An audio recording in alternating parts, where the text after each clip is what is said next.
Hey everybody, Captain Steve with another of our Smart Boating series of boating educational courses, and they are all coming to you free of charge. All we ask is that you smack that like and subscribe button so that you can keep up with the courses. Make sure you get notified when more episodes come out. So as far as today's episode, well, you bought your brand new boat, good for you, but now you need to protect it. And believe me, I have seen some boats that were 20, 30, 40 years old that looked brand new. And that's because they were always covered or they were always protected, like in a enclosed rack room, something like that, rather than just left outside to the elements. And if you aren't going to cover it, then you should put it inside at least. Either way, you should be waxing your boat so that it is completely protected, even if it's not covered or put inside. That way, just like your car, you want to have that finish to be looking showroom new for years to come. So protect your boat. Make sure it's going to hold its value, especially when you go to resell it. So let's get right into it. And remember, these are all free courses. So all we ask is that you smash that like and subscribe button so that you can be notified when new ones come out. And it really helps us keep these series going and get you more informed, and we'll get you right up to the pro level. So let's get right into it with smart boating. Let's talk about covers for your boat for a minute. Now, as you can see, I'm a fair-skinned Irish boy, so I feel duty-bound to offer this little piece of advice for my brothers and sisters that'll be going out in your boat with you. Get a bimini top for your boat. A bimini top is a simple, retractable cover that will mean the difference between enjoying a day on the water and enduring one. A bimini top is one of the best things to have on a boat. Trust me when I tell you, shade is a valuable commodity out on the water. The more sun protection you have, the longer you can stay out. Side curtains are made that can attach to the sides of the bimini to give added protection from rain and spray that is inevitable while underway in boating. It also forms the attach point for some other covering applications. Let's take a look at one boat with different canvas options installed and see what's available. Here we have a camper canvas. As you can see, the bimini forms the attach point for the camper canvas package, and as the name implies, this will turn your boat into, well, a little camper. So even a bow rider can be used for overnighting it outdoors. Very cool. There are covers that work separately from the bimini too. Here's a convertible top. It gives you sun protection but leaves little to be desired for headroom. It does a great job of blocking the wind and rain though. It also forms the attach point for the full canvas. Here you have weather protection for the boat, but not much room to hang out inside. Notice the separate forward cover on the bow. This is great by itself for blocking wind when the walk-through windshield is closed. It also makes up part of the cockpit cover package. This fits snugly to the form of the boat to keep a very low profile, and when removed, it'll stow away easily for when you go to use your boat. With this arrangement, there will usually be an extendable pole or two inside that keeps the canvas supported in the middle, allowing rainwater to run off rather than puddling way down in the center, which could result in possibly stretching or tearing it.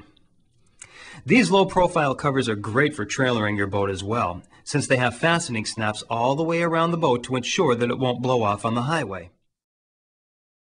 And this is a mooring cover. Its job is to keep the boat protected while it's sitting on a mooring or anywhere else that's exposed to the elements. They don't secure with all the snaps of a cockpit cover though, so I'd think twice before towing at highway speeds with this cover in place. New or used, new or used. That's a dilemma that has plagued boaters since Columbus argued with Queen Isabella about which boats to take to the New World. Treat the decision as you would a car. With a new boat, you get the satisfaction of a new boat warranty, and you will also have a clear hand in the maintenance history and title. With a used boat, you won't get a new warranty or break in the motor yourself, so you won't know the dedication level of TLC that went into it, but you won't get whacked on depreciation, and the cost will be less. It's all a matter of give and take, so it really is up to your personal preference. If you do decide to go used though, here's a bit of smart advice. Just as you would have an inspection survey done on a new home purchase, have a professional marine surveyor go over your prospective used boat for you. These dedicated professionals look way beyond the cosmetic and are able to use a trained eye to find things that you would otherwise miss that could turn out to be very costly. More often than not, the money you save can be measured against the cost of the survey. Your choices for storing your boat are several. To start with, there is the ever-popular marina. Be prepared for this to add some monthly expenses to your budget. Marinas make their money by renting out the slips that you tie your boat up to. They can also add fees for electricity at the dock and water to hose your boat down with after each trip. Several marinas offer out-of-the-water storage as well. Your boat's kept in a rack system, and all you do is call them up when you want to use your boat, and they put it in the water for you, usually with a forklift. There's a charge for this service, but typically less than in-the-water storage. It's also a very secure way to keep your boat. Your insurance company will be the first to tell you that your boat will be harder to steal when it's 30 feet up in the air. Yacht clubs are much the same as marinas, but they charge a membership fee in addition to whatever type of on-site storage that you'll take advantage of. The upshot here is that several yacht clubs have great amenities for you to enjoy when you're not on your boat. Swimming pools, tennis courts, and great restaurants are not uncommon on some of the more expensive yacht clubs. The downside is it's a membership. You have to apply to join, and they don't have to accept you. And rules are usually much stricter. For trailer boaters, there's not too much additional expense here aside from registration fees and insurance. However, if you plan to leave your boat in your yard, you better check the local zoning regulations to see if you'll have any problems with that. Cranky neighbors can put quite a kink in your well-thought-out plans. As an alternative, you could store the boat and trailer at the marina for a nominal fee. Then you just drive down to the marina to launch your boat there instead of towing your boat to a ramp someplace else. Simple solution for a simple problem. If you keep the boat and trailer in your yard or driveway, you'll also need to look into homeowners insurance to cover your assets. A mooring is a system where you're basically securing your boat on the water to a heavy mushroom-type anchor. This is a cost-effective alternative if you can't trailer your boat, and they cost considerably less than dock space. There's usually just a modest seasonal rental fee for both the mooring itself and the space to sink it in. But make sure you have a way to get out to the mooring.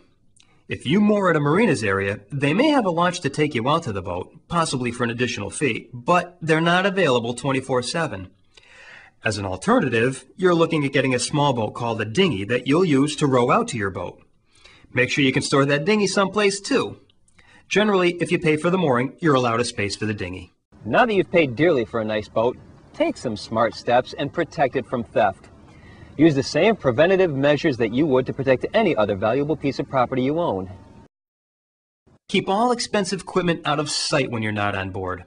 I like to keep all my equipment in a boating bag that I take with me to the boat. This will have the first aid kit, survival kit, food and water supplies, as well as the GPS and handheld radio.